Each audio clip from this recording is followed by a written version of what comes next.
When you were little, I realized for the first time how it felt to love someone you don't even know. I loved you before you were born, Mauricio. Mauricio is my nephew. He's 14 years old and super excited about attending the International Boy Scouts Jamboree. He got so big so fast. He was one of the easiest people I came out to. He must have been around age 6 or 7 when he turned and asked me, "Are you a boy or a girl?" All of a sudden, I didn't know what to say. Mainly, I didn't know what my sister would think if I told him I was trans. My mom overheard the question and responded, "He's a boy." But when the doctor gave him to us, he made a mistake and said he was a girl. Now he takes medication to fix that. To which Mauricio replied, "Oh, okay," and then went to play. Mauricio later told his mom, my sister, when she got home, "Mom, did you know you have a brother and not a sister? I have a tío, an uncle, not a tía." And that was the last time he talked about my gender. I've been his tío ever since. When you love someone, being trans can be that simple.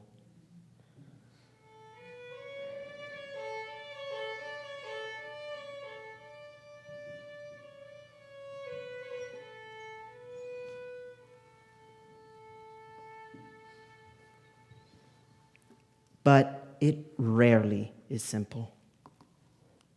Neither honoring our own truth and coming out to ourselves or to our families, and it certainly has not been easy coming out into the world as trans.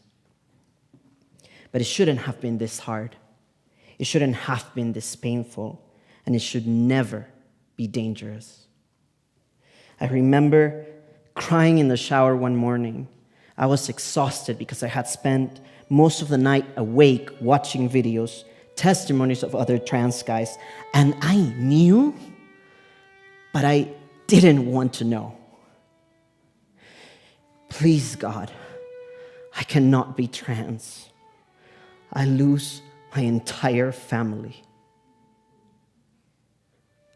I remember holding my face in my hands while water poured down my body. You know that feeling of crying in the shower and not being sure if it's your tears or water streaming down your face? Please, God, don't let me be trans.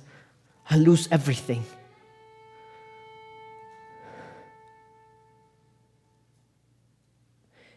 When I was 18, I picked up a pamphlet at the college resource fair entitled "How to Come Out as Trans." When I opened it and began to read, I noticed that I started to tingle in my body and feel scared. You see, at this point in my life, the only trans people I knew were women. My hairstylist in Peru. I didn't know trans men even existed until then. I did not throw the pamphlet away, but I put it in a drawer, hidden for years. Please, God, don't let me be trans. It is true that I didn't fit the gender box as a kid. When I was young and wrote stories and poetry, I always referred to myself as a boy. My mom used to tell this story about me as a child, ripping off my dresses, but maybe I was just hot, and some boys like to wear dresses. But I did prefer the clothes that other boys wore. I would ask my mom for the t-shirts with the thick collars. I remember my friends putting a note on my desk in middle school, advising me to look more feminine, warning me that I looked too masculine. When I was young, everyone assumed I would grow up to be a lesbian. Please, God, just don't let me be trans. But really, everyone else can be trans. I'll be so happy for them when they find themselves and share it. I'll celebrate their coming out. You're trans? That's great. That's awesome. I am so happy for you. But not me. No. Not me, please. I'm just Butch.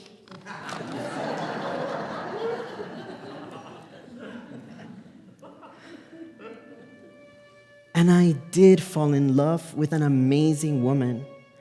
And for 8 years, we created our own little queer family with 2 sweet dogs. We still love each other very much. But about a year into our relationship, while at a Buddhist retreat, sitting on my cushion next to the monks this time instead of the nuns, I realized a simple truth. Hey, I'm a guy. Coming out can be that simple. Hey, I'm a guy. Taking refuge in myself and loving on a meditation cushion and loving myself enough to realize that I am trans. Hey, I'm a guy. Simple. And for a moment, I was so happy. So happy to be in alignment with who I knew myself to be. But only for a few days. Because the very week I came out as trans, one of my trans friends was found murdered. And I carried her death like a personal message, a warning for years. Every day, the rage, the fear, and all my rainbows became solid colors on my outfits. Gender passing became my refuge and a prison at the same time. Please, God, I don't want to be killed.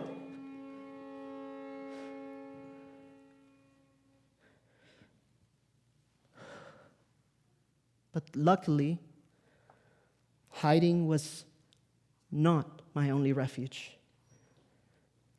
I took refuge in the love I had for myself and honored the growing trust in my own intuition.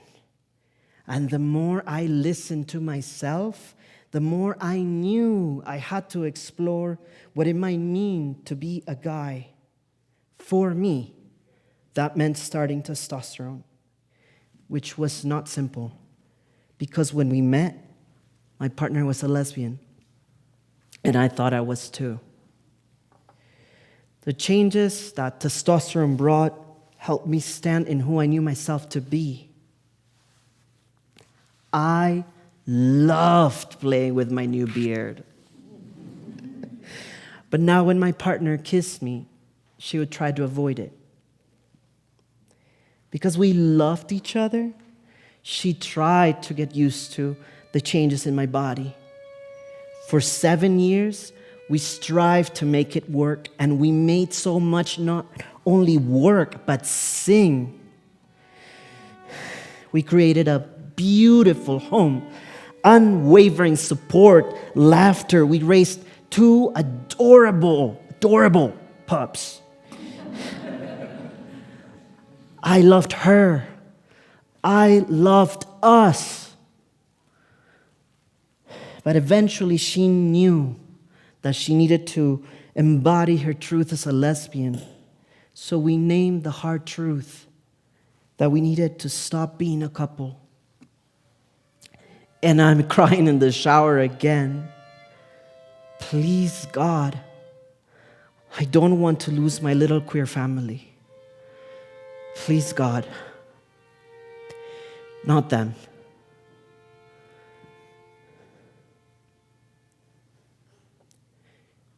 It was many, many sleepless nights before I realized that by separating, she gave me a gift. I don't know if I could have completed transitioning if she had not given me that freedom to fully explore the man I knew myself to be. And the happiness I found playing with my beard was little next to the joy I found after top surgery and removing the extra weight off my chest. Because when I looked in the mirror, I found myself more attuned, congruent, a physical manifestation of the presence I was born to express. It is so odd to me, almost incomprehensible, that people who are in trance think of trance people as devoid of spirituality, when for me, my transition was primarily spiritual.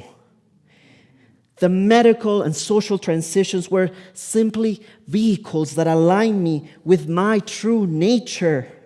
I even chose the name David because it means beloved, loved by God, and no one can take that away from me.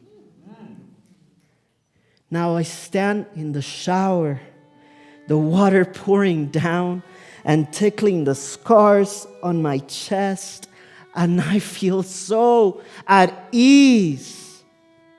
The years of fear and anguish gone. Is this water streaming down simply the shower, or the sacred waters of baptism and blessing? But still, there was fear. That is, things I learned to love about myself made it impossible to be fully loved romantically. Please, God, in this hella confused and superficial society I live in, who is going to love a trans man like me? A Latin American immigrant trans man with ADHD and without a dick. Please, God, can this beloved be loved romantically? Then I met my boyfriend. We went on dates that I didn't know were dates. And we talked, and we talked, and we ate, and we danced, and watched TV. And one night, while we listened to a romantic early 2000 song in Spanish, we held hands, and we kissed. We didn't talk about my body or his. I knew that he knew I was trans, and I also knew he'd never been with a trans guy. So when he kissed my body, a part of me was afraid, and I stopped to ask, "Do you like it?" And he said, looking into my eyes, "I like you." Like the right things matter to him. It was that simple. I like you.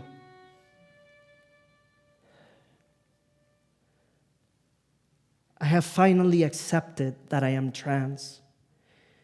And to accept that I am trans is to accept that I have a higher risk of being rejected, a higher risk of being hurt, a higher risk of being killed. That is my cross in life, but I will not let others steal my sense of peace, of joy, of hope. This 35-year-old trans guy, immigrant from Latin America who could have already been prescribed death, will be a happy man. And because there are those who hope to see us dead, sad, or angry, my satisfaction is embodying the opposite of their hopes and being as happy as I can be. So fuck it! While I'm alive, I'm going to live my life.